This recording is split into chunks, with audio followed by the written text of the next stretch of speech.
Hingga kini warga NTT masih bertahan di tenda pengungsian. Lalu bagaimana kondisi terkini dan juga nasib dari korban gempa? Sudah ada rekan kami, Irin Wardani di sana. Selamat malam, Irin. Jadi bisa Anda ceritakan bagaimana kondisi para korban warga yang ada di tenda saat ini?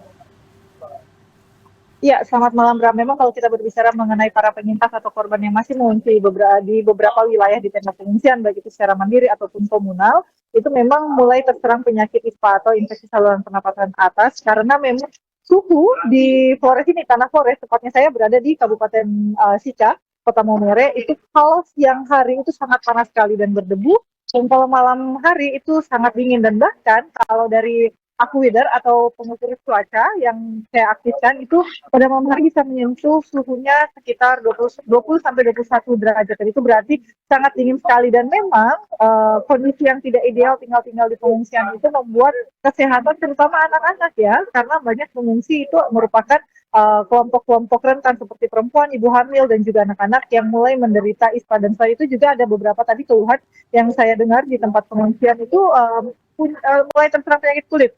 Sekali lagi penyakit kulit yang muncul itu karena lagi-lagi masalah udara yang memang tidak bersahabat.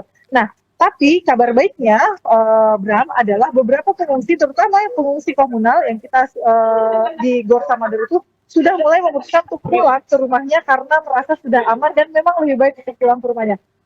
Sebelum kita berbicara mengenai pengungsi, sebelumnya kita akan mengupdate dengan Pak Nelwan sendiri mengenai kondisi jumlah korban jiwa sekarang sudah berapa dan juga para pengungsi yang sudah mulai kembali pulang ke rumahnya, Pak. Kalau untuk jumlah korban jiwa saat ini sudah mencapai angka berapa, Pak?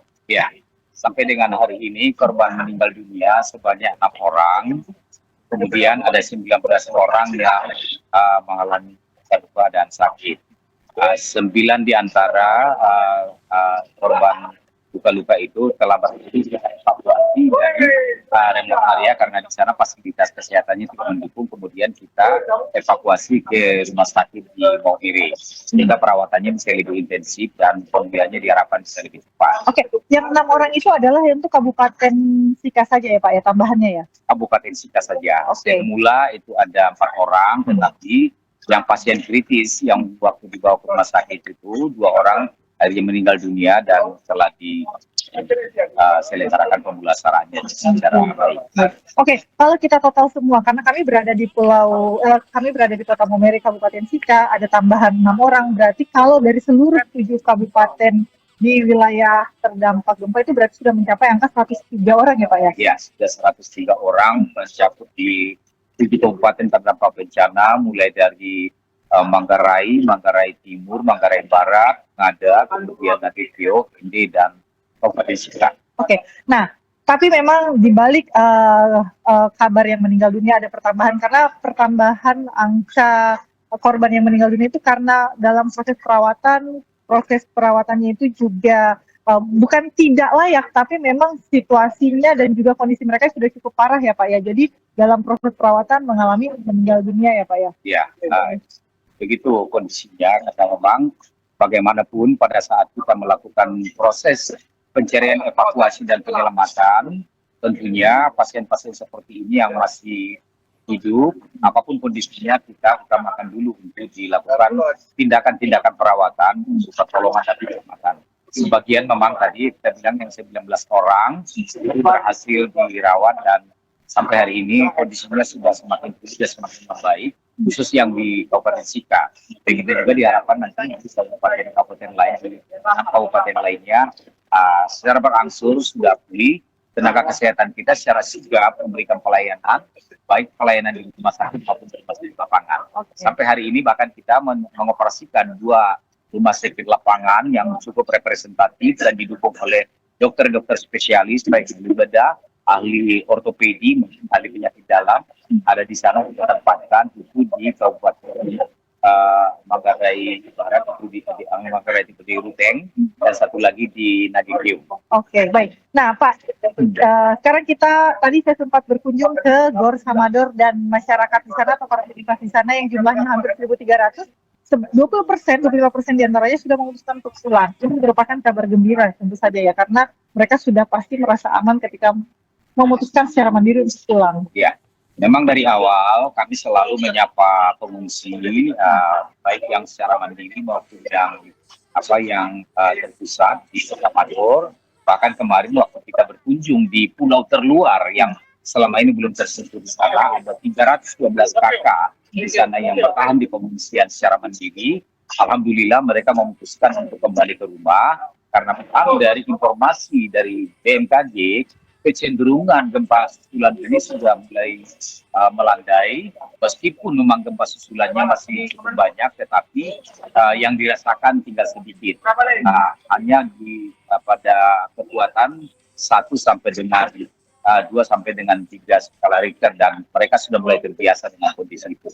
Kami putuskan bagi masyarakat yang rumahnya tidak rusak atau rusak ringan untuk dihimbau kembali ke rumahnya masing-masing, namun mereka tetap kita perhatikan pemenuhan kebutuhan dasarnya. Bahkan mereka yang mengalami kerusakan rumah walaupun rusak ringan, kita lengkapi mereka dengan tenda keluarga, sehingga sewaktu-waktu kalau ada gempa susulan, kita harapkan mereka bisa melakukan evakuasi mandiri. Boleh untuk sementara nanti tinggal di tenda keluarga yang kita siapkan untuk mereka gunakan pada saat ada gempa susulan. Kemudian progres sampai dengan hari ini realisasi fasilitas pemulangan pengungsi hingga hari ini Senin tanggal 24 Agustus 2026 kita sudah berhasil memfasilitasi 391 kakak dengan jumlah jiwa 1.292 jiwa, sehingga sekarang jumlah pengungsi baik yang mandiri maupun yang terpusat sekarang totalnya tinggal 4.251 kakak dan 16.261 jiwa. Yang sebelumnya itu ada sekitar 4.600 ya, dan jiwanya itu ada sekitar 17 ribuan. Alhamdulillah, mudah-mudahan, dan kami terus memotivasi, dan besok juga masih ada kejadian untuk pemulangan, dan sehingga nanti di pengungsian terpusat itu nanti tidak terlalu banyak, dan kita mungkin akan menata ulang mencari tempat yang lebih representatif, sehingga tadi ancaman untuk penularan ispa dan diare bisa kita tekan sekecil mungkin, dengan mungkin menata permukimannya itu lebih nyaman dan melengkapi fasilitas-fasilitas, dan kita mungkin setiap hari bisa melakukan pembasahan areal tidak berdebu. Diharapkan nanti bisa semakin baik. Target kami sampai dengan akhir Agustus ini, semua pengungsi sudah bisa kita kembalikan ke rumah masing-masing, kecuali yang rumahnya rusak berat. Dan untuk tim ini juga kita sudah persiapkan, tim kami dari asesmen dari Deputi Rehabilitasi Ini sudah dia dengar. melakukan sosialisasi dan pelatihan bagi tim penilai untuk verifikasi kerusakan khususnya rumah. Target kami 5 hari ini kami sudah bisa mendapatkan angka rumah yang rusak sedang, rusak ringan, dan rusak berat. Sehingga nanti di tahap awal yang rusak ringan dan rusak sedang ini kita sudah bisa kembalikan. Oke. Baik. Penyaluran dana stimulan supaya mereka bisa memperbaiki rumahnya segera mungkin. Oke, baik. Bisa tinggal di rumah yang layak. Oke, baik Pak Nelwan, terima kasih banyak atas penjelasannya. Nah, itu adalah penjelasan dari Pak Nelwan yang bisa cukup menenangkan ya. Kalau punya rumah rusak berat atau rusak sedang itu bisa kita didata oleh pihak kelurahan masing-masing, sehingga memang masyarakat tidak perlu khawatir. Gempa sudah mulai melandai, dan di belakang saya juga para tim relawan terus melakukan proses distribusi logistik hingga malam hari, terutama untuk tenda-tenda, karena memang kalau mengurus tinggal secara mandiri akan dibekali dengan tenda-tenda keluarga. Jadi memang khusus untuk Kabupaten Sika ini dan tepatnya di Kota Maumere ini memang kondisinya jauh lebih kondusif dibandingkan dengan wilayah-wilayah lain yang sampai saat ini memang masih struggling untuk terus pulih seperti itu. Namun bukan berarti masyarakatnya atau pemerintahnya tidak berusaha untuk terus melakukan proses pemulihan, karena memang bencana bentar lagi akan selesai. Baik. Bram. Ya, terima kasih Irene Wardani melaporkan langsung dari Nusa Tenggara Timur. Selamat kembali bertugas dan tetap jaga keselamatan.